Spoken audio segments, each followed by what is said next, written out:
우리 같이 보고자 하는 하나님의 말씀은 히브리서 4장 우리 14절부터 우리 16절까지 봅니다.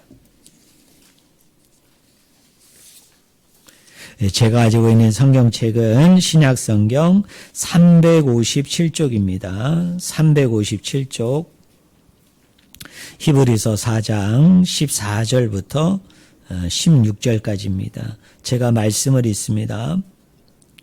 그러므로 우리에게 큰 대제사장이 계시니 승천하시니 곧 하나님의 아들 예수시라. 우리가 믿는 도리를 굳게 잡을지어다. 우리에게 있는 대제사장은 우리의 연약함을 동정하지 못하실 리가 아니요 모든 일에 우리와 똑같이 시험을 받으신 이로되 죄는 없으시니라. 그러므로 우리는 긍휼하심을 받고 때를 따라 돕는 은혜를 얻기 위하여 은혜의 보좌 앞에 담대히 나아갈 것이니라. 아멘. 오늘 같이 읽은 본문 말씀을 가지고 자비하신 대제사장 예수님이란 제목으로 같이 하나님의 말씀을 나누기를 원합니다. 히브리서는 다른 신약 성경과 독특하게 유일하게 찾아볼 수 없는 두 가지 핵심적인 중요한 사상이 있습니다. 그 중에 하나가 뭐냐면 예수 그리스도를 소개할 때 다른 성경에서는 이렇게 소개하는 그 용례들, 내용들을 찾아볼 수가 없는데요. 히브리서에서만 유일하게 예수 그리스도를 뭐라고 소개하느냐면 우리 한번 따라해 보실래요? 멜기세덱의 계열을 따른 대제사장. 예수님을 뭐라고 소개한다고요? 멜기세덱의 계열을 따른 대제사장. 우리나라 성경은 멜기세덱의 반차를 쫓은 대제사장. 그분이 누굽니까? 예수 그리스도이시다. 이렇게 얘기해요. 또 하나 이 히브리서에서만 유일하게 독립적으로 쓰이는 핵심되는 중요한 사상이 뭐냐면 그리스도의 죽음을 설명할 때, 그리스도의 제의를 설명할 때 저 구약 성경에 레위기 16장 23장에 나오는 그 유대인들이 흔히 욤키푸르라고 얘기해서요. 1년 중에 딱 하루, 그날이 우리나라 원력으로 얘기하면 7월 10일이거든요.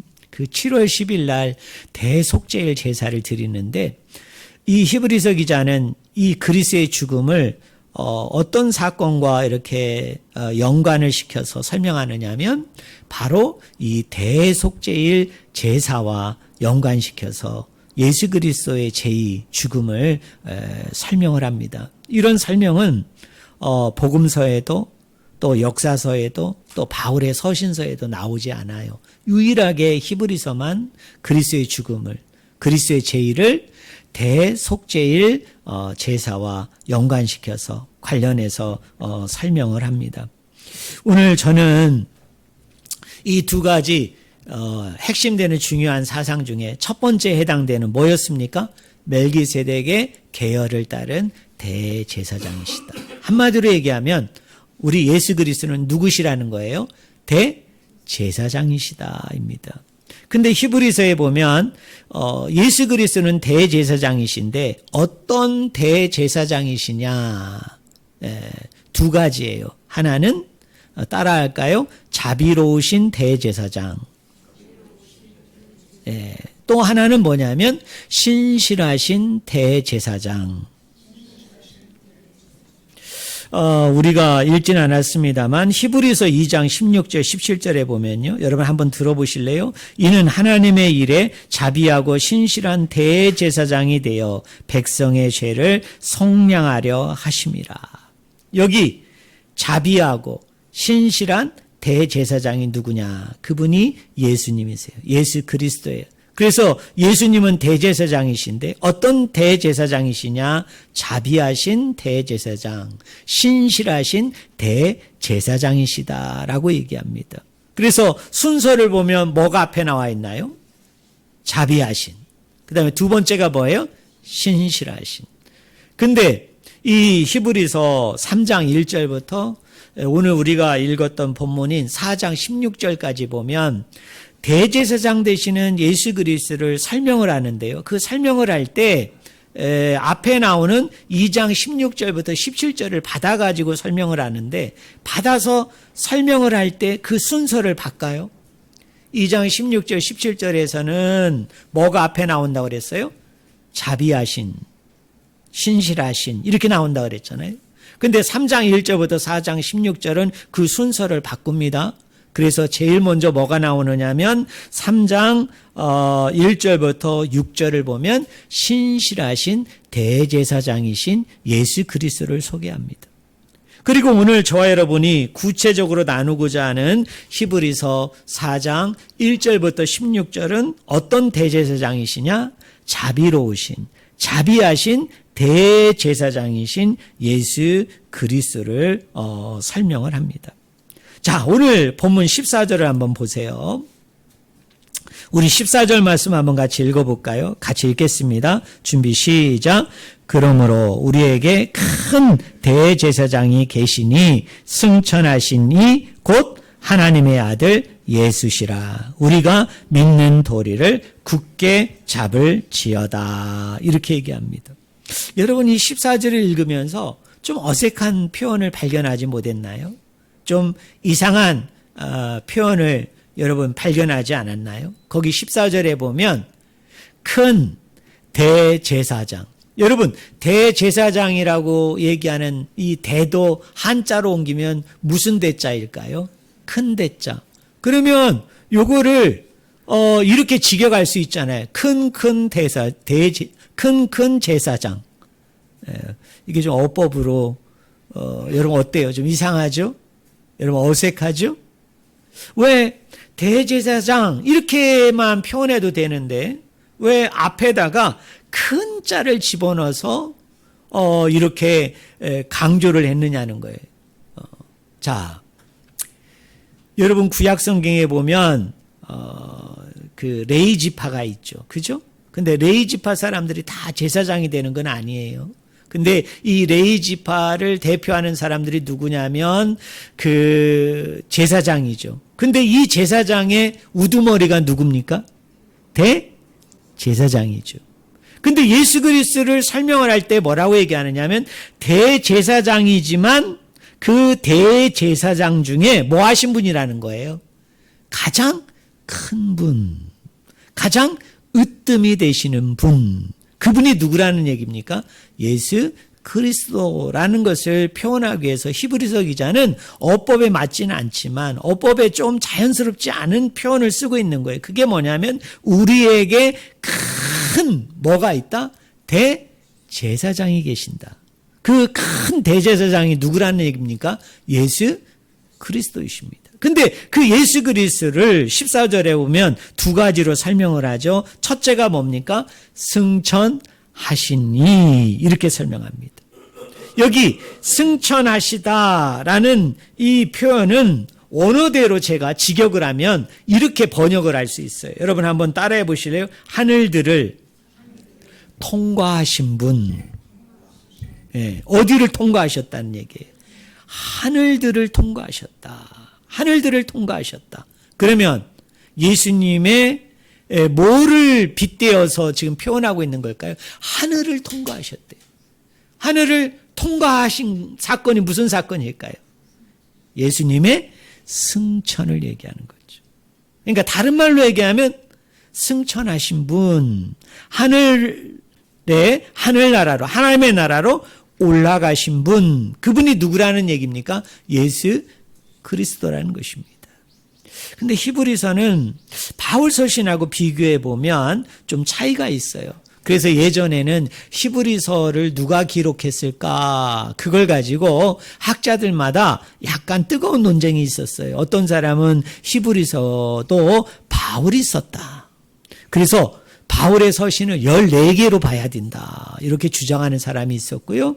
어떤 사람은 아니다. 히브리서는 바울이 쓰지 않았다. 이렇게 주장을 합니다. 그러나 최근에 신학자들은 이 히브리서를 바울이 쓰지 않았다고 거의 다 그렇게 주장을 합니다. 그 이유가 뭐냐면 바울이 표현하는 것들, 또 바울에 나타나고 있는 그런 중요한 어휘라든지 말이라든지 그런 것들이 이 히브리서하고 비교해 보면 많이 다르다는 것을 우리가 알 수 있어요. 대표적인 것이 뭐냐면 복음서도 마찬가지고 바울 서신도 마찬가지지만 예수 그리스도의 생애를 얘기할 때 우리가 크게 네 가지를 얘기하잖아요. 뭐예요? 예수님의 고난, 순환이라고 그러죠. 또 뭡니까? 예수님의 죽음. 그다음에 죽음 다음에 뭐가 있어요? 예수님의 부활. 그다음에 뭐가 있어요? 예수님의 승천이 있죠. 그러니까 순서가 이렇게 되는 거예요. 그리스도가 고난을 받으시고 십자가에 매달려 죽으시고 3일 만에 부활하시고 그 이후에 어떻게 하셨다? 승천하셨다. 이런 순서를 일관되게 쫓아 설명하는 것이 이제 복음서에서 바울 서신에서 예수님의 일대기, 예수님의 사역을 이런 식으로 표현을 합니다. 근데 히브리서는요, 놀라웠게도 요 네 가지의 형식 주제로 표현을 하지만 그러나 앞에 나오는 복음서나 바울 서신과는 좀 더 색다르게 표현해요. 그게 뭐냐면 예수님의 죽음 다음에 곧바로 승천을 이야기합니다. 물론 히브리서를 보면 죽음 다음에 부활을 얘기하는 것은 히브리서의 저 뒷부분에 딱 한 번 나와요. 그리고 대부분은 예수님의 죽음 다음에 곧바로 뭐를 표현한다고요? 승천을 표현합니다. 그럼 우린 질문해 봐야 되죠. 왜 복음서 기자들과 바울은 고난과 그리고 죽음과 부활과 승천을 일관되게 일정한 패턴을 가지고 이렇게 설명을 하는데 왜 히브리서 기자는 죽음 다음에 부활을 얘기하지 않고, 그렇다고 부활을 안 믿는 건 아니에요. 한번 나오기 때문에. 죽음 다음에 왜 곧바로 승천으로 넘어가는가? 그 이유가 있어요. 그것이 뭐냐면 이 히브리서 기자는 예수님의 이 십자가의 죽음 사건을 어떤 사건의 성취로 봅니다. 어떤 사건이 완성된 것으로 봐요. 그것이 뭐냐면 구약의 레위기 16장 23장에 나와 있는 대속제일 제사의 성취로 보는 거예요. 대속제일 제사의 완성으로 보는 겁니다. 자, 어떤 의미에서? 여러분 잘 들어보세요. 대속제일 날 가장 중요한 그 내용이 뭐냐면 대제사장이 7월 10일 날, 여러분 성전이 뭐와 뭐로 이루어져 있죠? 지성소와 성소로 이루어져 있어요. 그러면 이 대제사장이 이 성소를 거쳐서 그 성소와 지성소 사이에 휘장이 있어요. 휘장. 천막으로 된 가림막 천이 있단 말이에요. 그러면 이 대제사장이 성소에서 지성소로 들어가려면 어떻게 해야 될까요? 그 휘장을 열어야죠. 젖히고 그 지성소 안으로 들어가는 거예요. 이것이 뭐냐면 대속제일 제사가 가지고 있는 가장 중요한 하이라이트인 거예요. 자, 정리해 볼까요? 대제사장이 어디를 거쳐서? 성소를 거쳐서 뭐를 통과해서? 휘장을 통과해서 어디 안으로 들어가는 거예요? 지성소 안으로 들어가는 거예요. 자, 우리 예수 그리스도를 십자가에 죽음을 이렇게 히브리서는 설명하는 겁니다. 자, 예수님이 십자가에 죽으셨을 때 무슨 일이 일어났어요? 휘장이 위에서부터 아래로 어떻게 됐습니까? 찢어졌어요. 이거를 히브리서 기자는 뭘로 설명을 하느냐면 이 휘장이 찢어진 것이 예수 그리스도의 죽음이 가지고 있는 의미라는 거예요. 예수님의 죽음이 가지고 있는 결과라는 거예요. 예수 그리스도가 죽음을 통해서 그 휘장이 찢어졌고 그 휘장이 찢어져서 이제 예수 그리스도가 어디로 들어가신다는 거예요? 그 지성소 안으로 들어가신다. 성소를 통과해서 회장을 가르고 대제사장이 지성소 안에 들어가는 것처럼 우리 예수 그리스도의 십자가의 죽음이 가지고 있는 의미가 뭐냐? 대속제일 제사의 성취인데 어떻게 성취하셨느냐? 자기가 십자가의 손수 죽음을 통해서 휘장을 찢어 놓으신 거예요. 그래서 예수님께서 이 찢어진 이 휘장 사이를 지나서 어디 안으로 들어간 겁니까? 지성소 안으로 들어가신 것을 바로 이 히브리서 기자는 그 사건을 설명하면서 이 내용이 뭐냐? 레위기 16장 23장에 나와 있는 대속제일 제사를 뭐 하신 분? 성취하시고 완성하신 분이라는 거예요. 자, 그러면서 다시 14절에 가보면 예수님께서 대제사장이시되 그 앞에 큰일한 자가 붙었다고 그랬잖아요. 가장 으뜸이 되는, 최고가 되는 대제사장일 수밖에 없는 자격을 14절에서는 두 가지로 설명하는 거예요. 첫째는 뭐냐? 여러분 따라해 보세요. 하늘을 통과하신 분. 하늘을 통과하셨어요. 여러분, 대제사장보다 예수님이 왜 더 뛰어난 대제사장이에요? 왜 으뜸인 대제사장이에요? 일반 대제사장은 휘장을 지가 열어서 그 지상에 있는 성전, 그 지성소 안으로 들어갔잖아요. 땅에 있는 성전이에요. 그런데 우리 예수님은 똑같은 대제사장이신데 어디를 통과하셔서? 하늘을 통과하셨어. 하늘들을 통과하셔서 자신의 몸으로 찢어놓으신 그 하늘문을 통과하셔서 그 휘장문을 통과하셔서 저 천상 가운데 있는 저 하늘나라에 있는 그 하늘 성소 안으로 들어가셨기 때문에 우리 예수 그리스도는 지상에 있는 땅에 있는 대제사장보다 더 뛰어나고 더 으뜸이신 분이다라는 것이 히브리서 기자의 설명이에요. 자, 두 번째 조건은 뭐냐면 한번 따라해 보세요. 하나님의 아들 예수. 자, 예수님을 두 가지로 표현합니다. 첫째는 하나님의 아들이다. 두 번째는 예수다. 히브리서에 보면 하나님의 아들은 예수님의 신성을 의미합니다. 자, 예수는 뭐를 표현할까요? 예수님의 인성을 표현합니다. 왜 예수 그리스도가 지상의 대제사장보다 으뜸이시고 최고이었느냐면 대제사장은 인성은 가지고 있었지만 뭐는 없습니까? 신성은 없어요. 근데 예수 그리스도는 그 모든 것을 다 구비하신 분이에요. 완벽하게 갖추신 분이에요. 왜? 하늘을 통과하셨죠. 그리고 그분은 신이면서 인간이라는 거예요. 신성이면서 인성을 가지신 분이기 때문에 유일한 가장 으뜸이 되는 가장 최고가 되는 대제사장이라는 것을 저는 여러분들이 꼭 믿으시기를 주님의 이름으로 간절히 축원을 드립니다.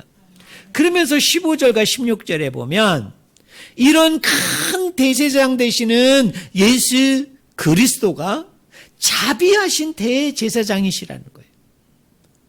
그러면 우리 예수 그리스도가 어떤 분이시기에 큰 대제사장이라는 것은 14절에 설명을 했고요. 15절과 16절에서는 뭐를 설명하느냐면 그 대제사장은 신실하시고 자비하시고 신실하신 분인데 우리 대제사장 되시는 예수 그리스도가 어떤 부분에서 어떤 내용에 있어서 우리와 관련해서 자비로우신 분이신가? 그거를 몇 가지를 나누어서 설명을 해요. 여러분 15절 한번 읽어보세요. 우리 15절 같이 읽겠습니다. 준비 시작. 우리에게 있는 대제사장은 우리의 연약함을 동정하지 못하실 리가 아니요. 모든 일에 우리와 똑같이 시험을 받으신 이로되 죄는 없으시니라. 자, 예수 그리스도가 대제사장의 으뜸이에요. 최고예요. 그래서 큰 대제사장이신데 그분이 큰 대제사장이 될 수밖에 없는 두 가지 조건은 하늘을 통과하셨고 그리고 신성과 인성을 가지신 분이기 때문에 그래요. 그런데 이 대제사장은 자비로우신 대제사장이라는 거예요. 왜 자비로우신 대제사장이냐? 15절에 세 가지를 설명합니다. 여러분 한번 따라해 보실래요? 우리의 연약함을 동정하시는 분. 물론 우리나라 성경은 부정문으로 썼어요. 저는 여러분에게 긍정문으로 얘기한 거거든요. 여러분 내가 누군가에게 얘기할 때 긍정문으로 얘기하는 게 그 사람한테 더 강하게 느낌으로 갈까요? 아니면 부정문으로 얘기할 때 그 느낌이 더 확 갈까요? 부정문으로 얘기할 때 그 느낌이 더 선명해져요. 더 두드러져요. 그래서 히브리서 기자는 그냥 이걸 긍정문으로 이렇게 표현해도 되는 거거든요. 우리의 연약함을 동정하시는 분. 근데 더 강하게 표현하기 위해서 부정문으로 표현하죠. 뭐라고 표현합니까? 우리의 연약함을 동정하지 못하실 리가 없는 분. 아이고, 되게 어려워요. 되게 어려워요.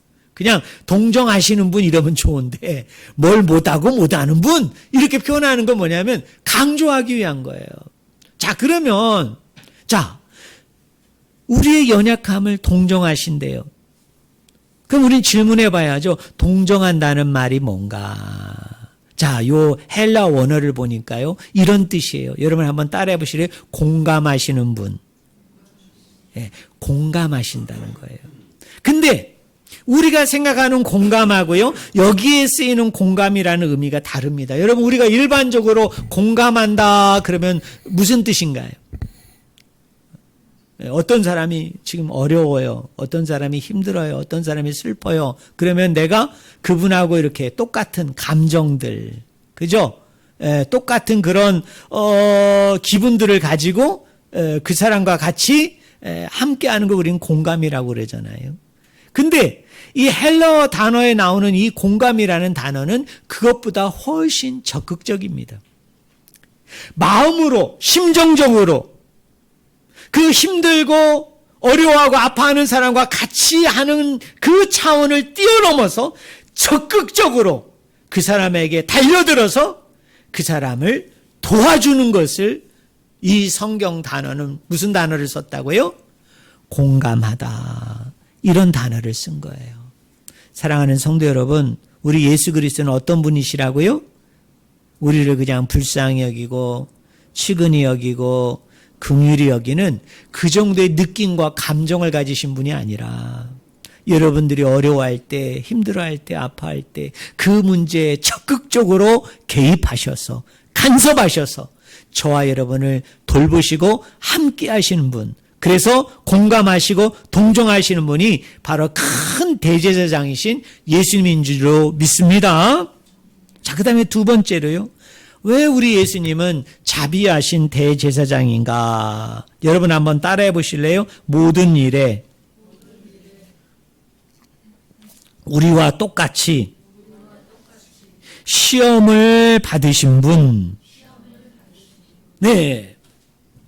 자, 요건 두 가지 의미예요. 하나는 예수님은 우리와 똑같은 모든 시험을 당하신 분이란 뜻이에요.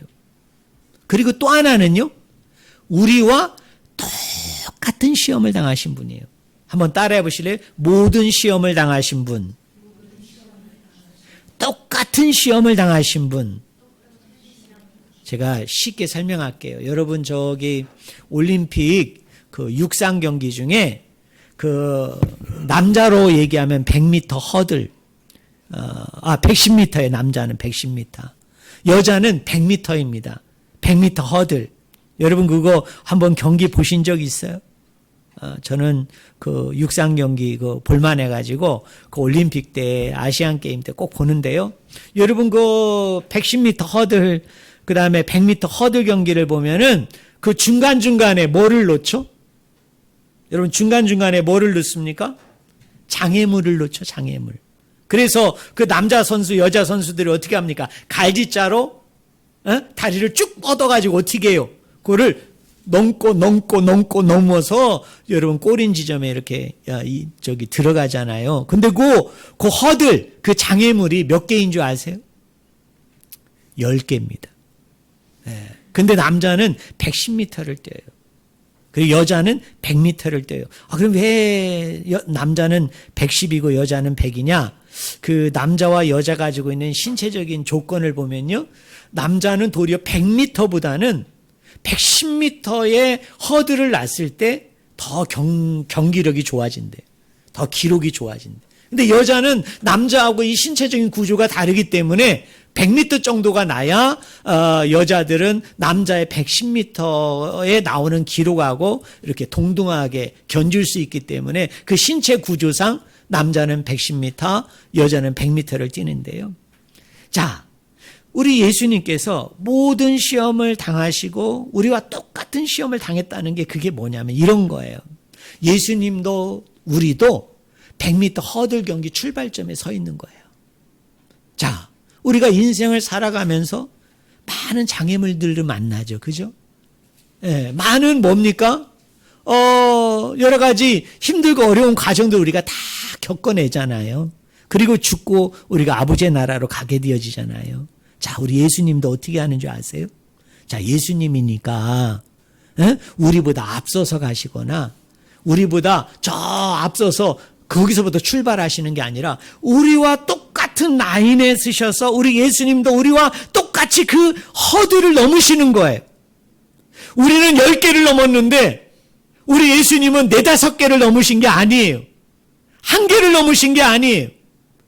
나도 10개를 넘었다면 이 표현은 무슨 얘기냐면 우리 예수님도 똑같은 지점에서 출발해서 우리들과 똑같이 몇 개의 허들을 넘는다는 거예요. 10개의 허들을 똑같이 넘는다. 그것이 오늘 성경에서 뭐라고 표현해요? 모든 일에 우리와 똑같이 시험을 받으셨다는 거예요.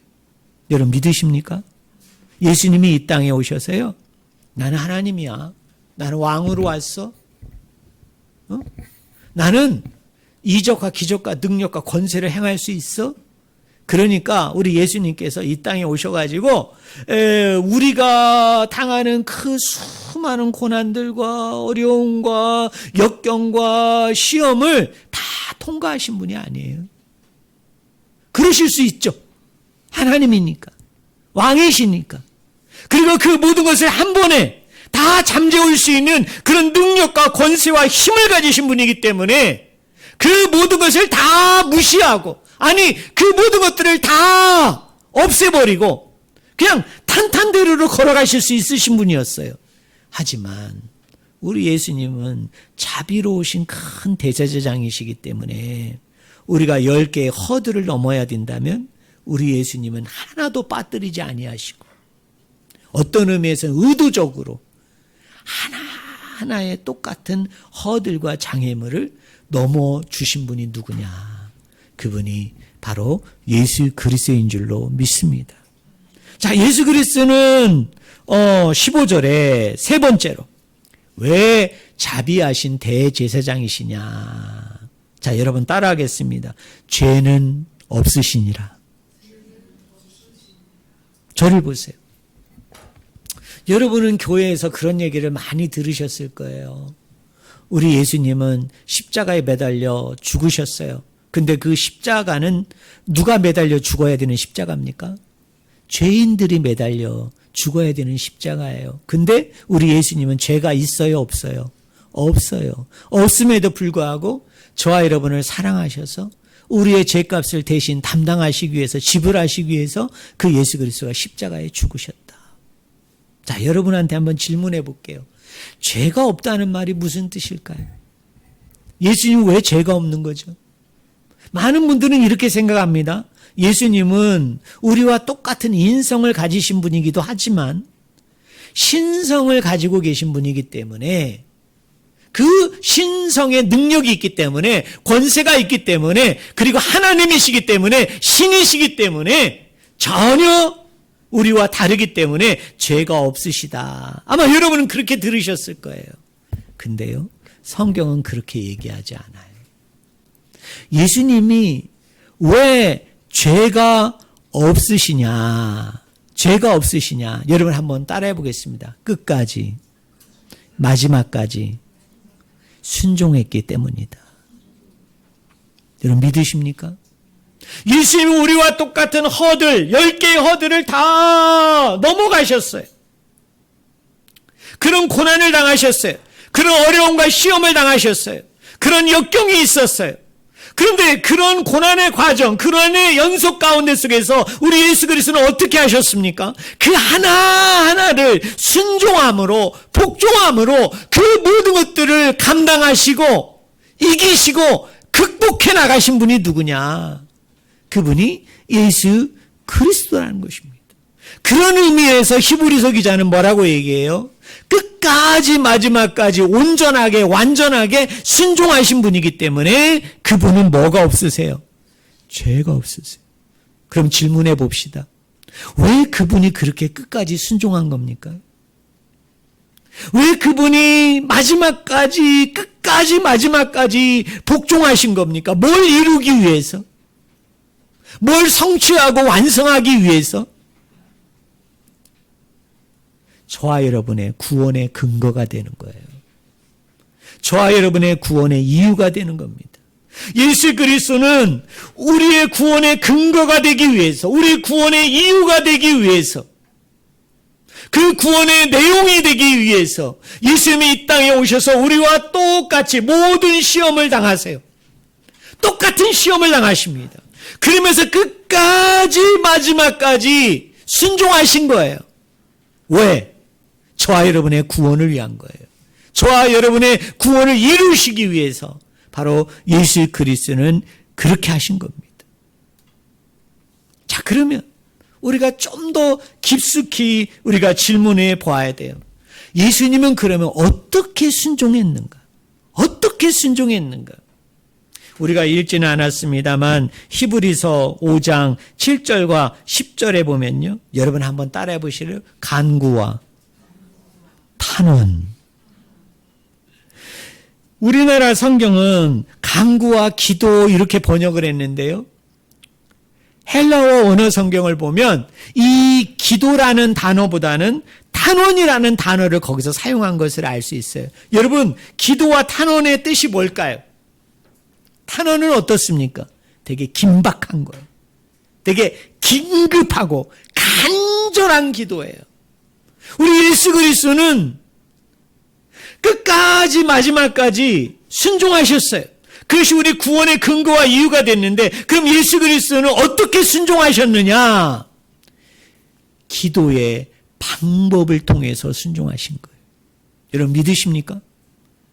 그러니까 이런 거예요. 우리 예수 그리스도는 어려움이 있고 힘든 일이 있고 고난이 있고 시험이 있을 때, 그때마다 우리 예수 그리스도는 누구에게? 하나님 아버지께 뭐 하시는 거예요? 기도하시는 거예요. 그 기도의 과정을 통해서, 그 기도의 내용 하나하나를 통해서 하나님과 만나시고 하나님과 호흡하시고 하나님과 관계하시면서 또 그분이 주시는 능력과 권세와 힘을 의지해서 또 자신이 가지고 있는 그런 것들을 사용하셔서 하나하나를 이겨내심으로, 극복하심으로 그 순종의 학교에서 그 하나하나를 순종을 이루어 가심을 통해서 그 모든 요구들을 충족하고 완성하신 분이 누구냐? 그분이 바로 예수 그리스도이십니다. 우리 중간 거를 한번 정리해 볼까요? 우리 예수 그리스도는 죄가 없으세요. 왜 죄가 없다고 그랬어요? 끝까지 마지막까지 순종하셨기 때문에 그래요. 하나의 불순종도 없었기 때문에 그래요. 근데 그분은 어떻게 순종하셨다고요? 기도를 통해서, 기도의 방법으로, 그 과정을 통해서. 어떻게 생각하면 예수 그리스도는 기도 자체가 순종의 학교였고요. 그 기도를 예수 그리스도는 잘 감당하셔서 그 순종의 학교를 아주 우수한 성적으로 졸업한 우리 학생인 것을 우리가 성경을 통해서 알 수 있어요. 사랑하는 성도 여러분, 오늘 저와 여러분들도 마찬가지예요. 우리에게 고난이 옵니다. 어려움이 옵니다. 허들 경기로 얘기하면 여러분들 앞에 10개의 허들이 있어요. 근데 그 허들 하나하나, 그 장애물 하나하나, 그 어려움 하나하나를 우리가 순종함으로 나아가야 돼요. 우리가 순종함으로 그 모든 것들을 하나하나 견디고 이기고 인내하면서 끝까지 마지막까지 우리가 달려나가야 될 그 경주를 마쳐야 되는 거예요.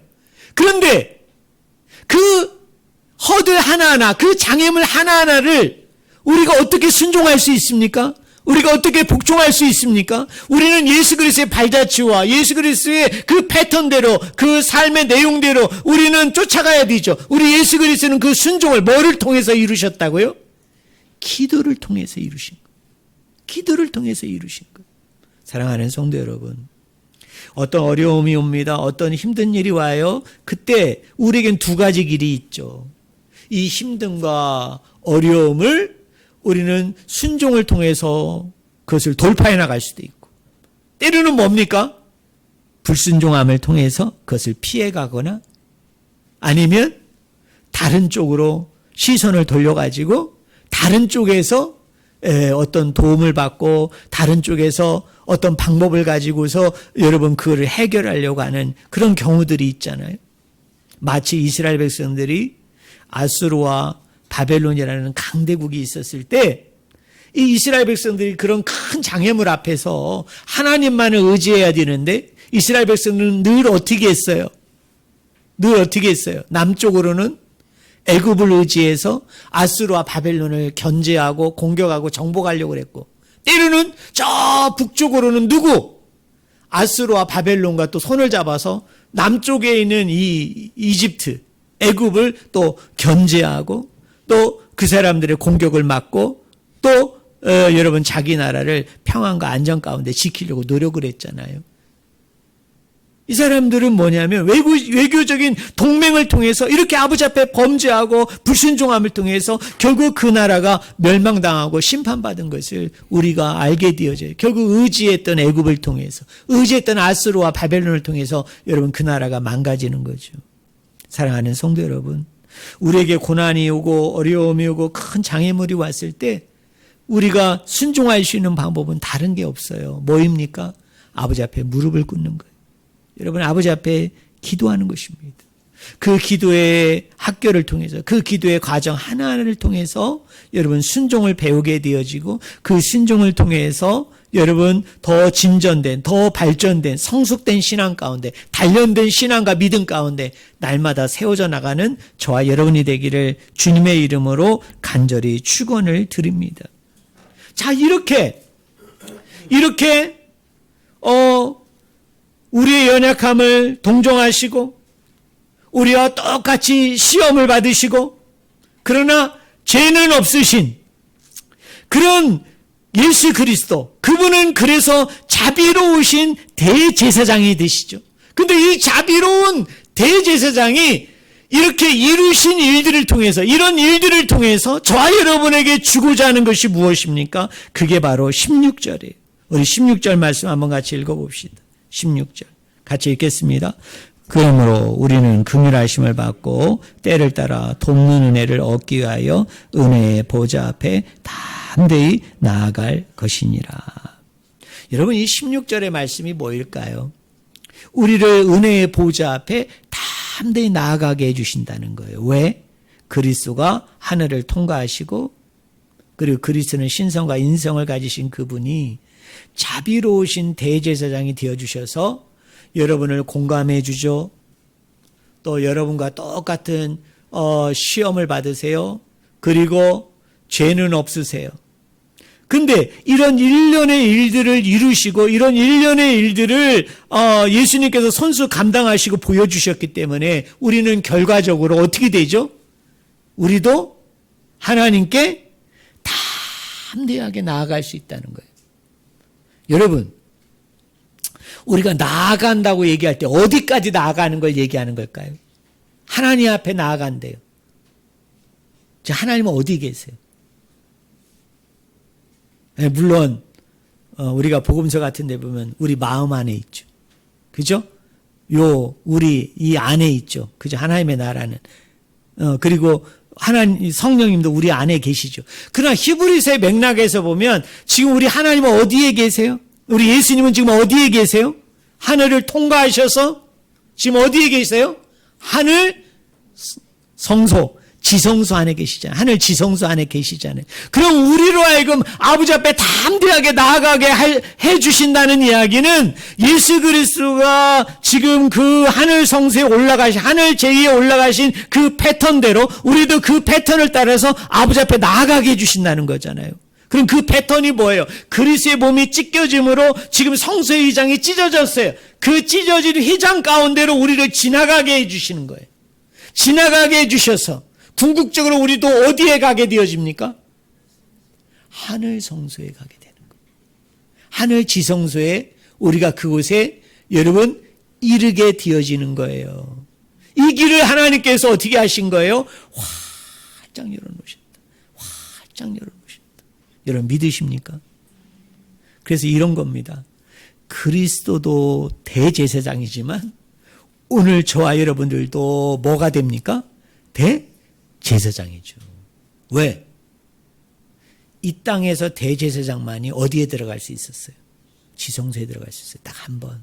근데 우리는 그리스도께서 그 모든 휘장을 찢어 놓으시고 그분이 지금 하늘 성소에 가 계신데 오늘 우리들도 그리스도께서 십자가상에서 이루신 그 찢겨진 몸 사이로 그 찢겨진 휘장 사이로 우리들을 하나님 앞에 나아가게 만들어줬다는 얘기는 저와 여러분들도 뭐로 만들어주셨다는 거예요?